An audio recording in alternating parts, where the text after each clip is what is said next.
Hey everyone, I just wanted to show you how to log into BrainPOP. So first of all, make sure that you go to brainpop.com. Once you arrive, this should be the landing page you see. You're going to click the login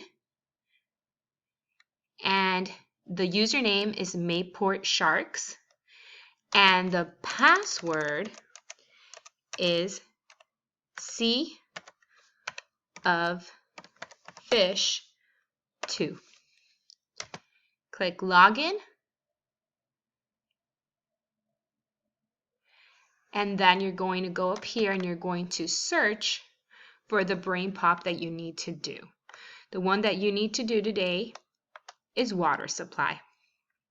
So you would go ahead and click and watch the video.